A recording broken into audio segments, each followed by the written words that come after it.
Olá a todos os obispos, pastores, obreiros e colaboradores. Estou seguro que este mensaje irá bendecir a todos nosotros nesta manhã. Primeira epístola de Juan, capítulo 2. Vamos fazer uma oração. Respire hondo. Reciba o entendimento, a força, a direção para que você possa pôr em prática tudo o que Deus irá revelar-nos. Reciba agora a força que vem de Deus. Se existe um dolor em seu corpo, um mal-estar, uma ansiedade, uma preocupação, uma irritação, tratando de desviar nossa atenção, que salga agora, em nome de Jesus, e que você receba a força, saúde, entendimento e a paz que vem do Espírito Santo. E você que lo cree en esto, diga que así lo sea. El Espíritu Santo hable con todos nosotros.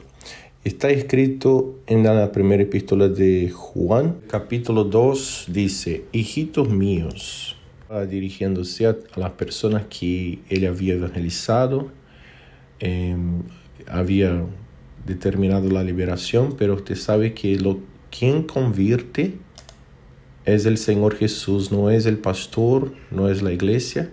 Quien uno se convierte a Dios, abandonando el pecado, abandonando el error, decidiendo vivir por la fe. Nosotros no somos hijos del hombre A, B o C. Somos hijos del Espíritu y no de la carne. Como dice el Señor Jesús, los nacidos de la carne siguen los hombres, pero los nacidos de Dios siguen a Dios. Muy bien. Aquí él se refiere a las personas él se dirige a esas personas con un cariño especial, y porque él había ayudado, que fueron liberadas, que fueron salvas. Y está escrito: hijitos míos, estas cosas os escribo para que no pequéis, y si alguno hubiere pecado, abogado tenemos para con el Padre, a Jesucristo el justo. Entonces, apóstolo Juan estaba dirigiéndose a personas que, en este pasaje, Juan estaba pasando fe, coraje, a aquellos que él conocía, habían sido curados, liberados, que habían nacido de nuevo, y él decía: no se engañe, porque si usted cayó en pecado, no salga de la iglesia, no salga de la presencia de Dios. No se exclúa del cuerpo de Cristo, porque el peor pecado es cuando uno se aparta de la presencia de Dios. O sea, el pecado de no reconocerlo, de no reconocer al Señor Jesús en su vida, de no confesar su pecado. Él dice: y si alguno hubiere pecado, no es porque nosotros conocemos la verdad.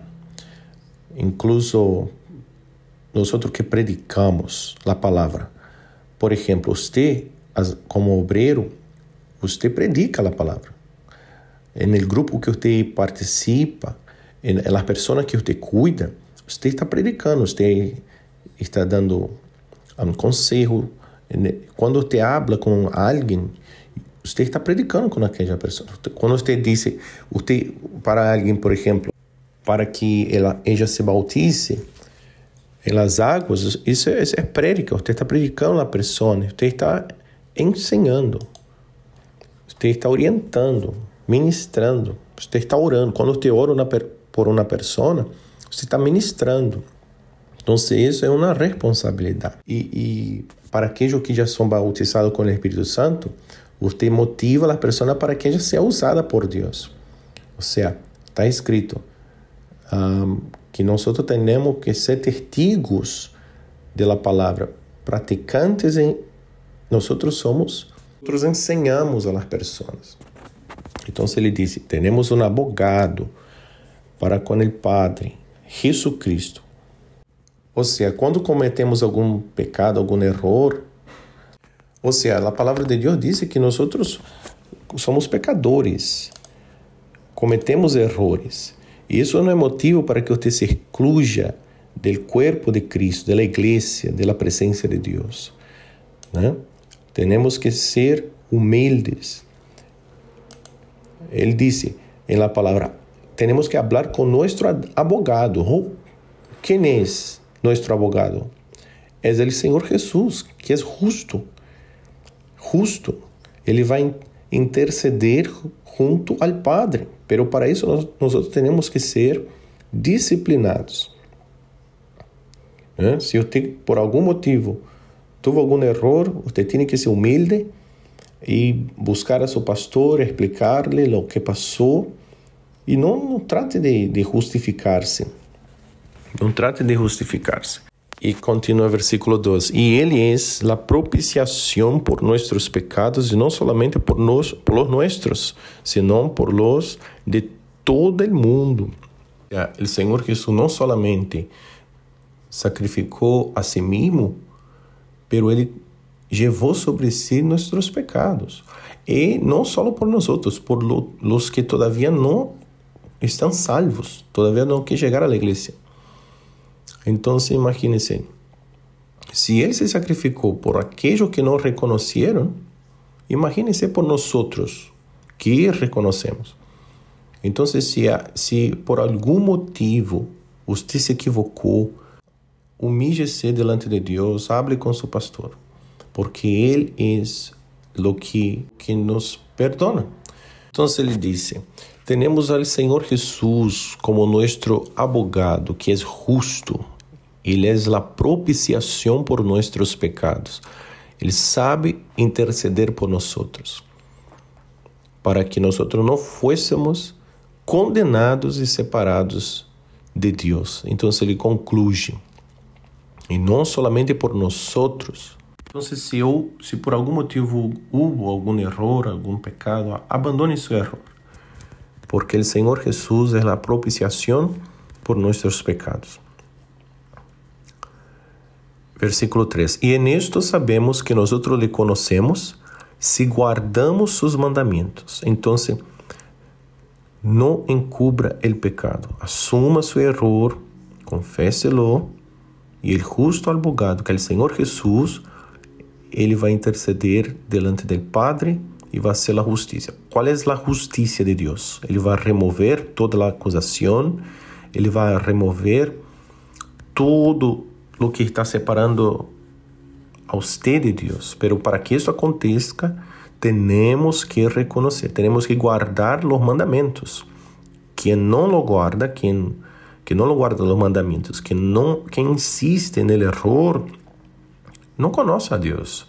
Se já chegou a ser a CPO, a colaborador, obreiro, pastor, chegou a ter uma posição na igreja, pero sigue no erro, é porque não conhece a Deus, porque quem conhece a Deus não queda cometendo o mesmo erro. Reconhece e abandona. E ele disse, versículo 3, ¿no? En esto sabemos que nosotros le conocemos si guardamos sus mandamientos. O sea, quien lo conoce, guarda sus mandamientos y no insiste en el error. Versículo 4. Y él que dice, yo le conozco y no guarda sus mandamientos, el tal es mentiroso y la verdad no está en él. O sea, a persona que está en la práctica del pecado, sea cual sea, la rebelión, la mentira, la acomodación, sea cual sea, la prostitución, esta persona no conoce a Dios, porque quien conoce a Dios reconoce su error, Dios lo perdona, lo restaura y lo capacita para que él pueda servir aún más. Y en el versículo 5 dice, pero el que guarda su palabra, en este verdaderamente el amor de Dios se ha perfeccionado, por eso sabemos que estamos en él. O sea, cuando el amor de Dios está en nosotros, con nosotros, guardamos su palabra, sabemos que el verdadero amor, verdaderamente el amor de Dios está en nosotros y eso se perfecciona, o sea, nosotros crecemos espiritualmente. Estaba hablando en esta semana para los pastores responsables por los grupos. El primer trabajo del Espíritu Santo es contrariar nuestra voluntad. Entonces, Él contraria nuestra voluntad, todos los sentimientos que tenemos, todos los pensamientos personales. Entonces, el Espíritu Santo nos contraria para que podamos estar blindados y estar en el amor de Dios para que podamos perfeccionarnos y amadurecer espiritualmente. La pregunta es, obrero, obrera, colaboradores, ¿usted está amadureciendo, usted está creciendo espiritualmente con el convivio, con otras personas? ¿Cómo que usted mira para otras personas? ¿Cómo usted mira para las personas que están apartadas, por ejemplo? ¿Cómo usted mira a las personas que están?